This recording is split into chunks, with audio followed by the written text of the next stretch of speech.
Parce que le mouvement de la pensée n'est pas une répétition d'un savoir convenu, à la manière d'un perroquet, mais un mouvement créatif, une improvisation toujours recommencée.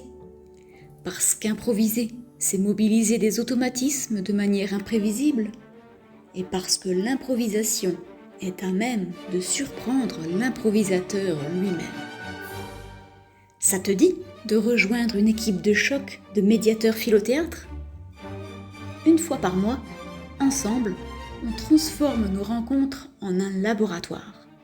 On teste chaque exercice d'impro-philo. On discute de leur portée, de leurs limites, des adaptations selon le contexte, selon le public, en présentiel ou en visio, des habiletés de pensée qu'ils convoquent et tellement d'autres choses. Et on mutualise tous ces trésors dans notre génial catalogue interactif, co-construit et évolutif, doté de pas moins de 5 entrées pour rechercher efficacement et trouver la perle d'impro-philo qu'il te faut pour chaque occasion d'animation. Pour l'heure, cette banque d'outils précieux est accessible aux seuls contributeurs. Bonne nouvelle pour toi, tout le monde peut contribuer, même sans expérience théâtre. Il suffit d'adhérer à l'investissement de base et d'apporter sa pierre ou son grain de sel à la co-construction.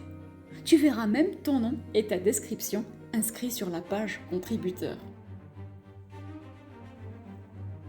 Cette banque d'exercices est conçue pour être pratique et mobilisable facilement. Ainsi, on peut rechercher un exercice à travers 5 entrées.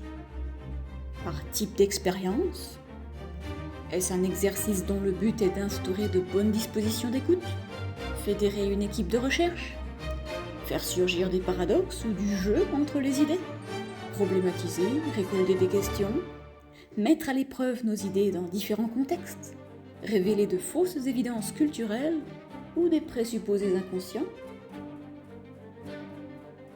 Par habileté de pensée, l'exercice incite-t-il à la comparaison, à la distinction de concepts proches, à la recherche de causes? Par thème, liberté, identité, temps. Par tranche d'âge, l'exercice est-il adapté pour des maternelles ou pour des seniors?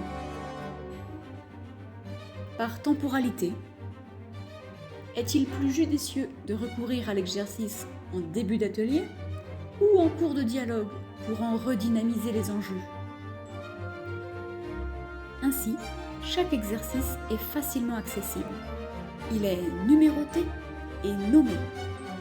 Sur chaque fiche exercice, on trouve le thème d'application sur lequel le médiateur contributeur a sollicité l'exercice, le type d'expérience dont il s'agit, le public auquel il s'adresse, les habiletés de pensée qu'il convoque, les questions philo qu'il a suscitées, ainsi qu'une description détaillée du protocole, étape par étape, parfois accompagnée d'images et de vidéos.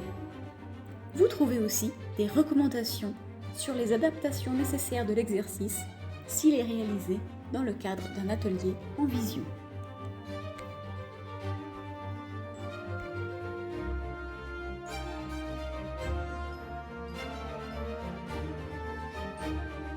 Alors, si tu veux bénéficier de toutes ces pépites, qu'attends-tu? Viens nous rejoindre, on s'y amuse comme des petits fous.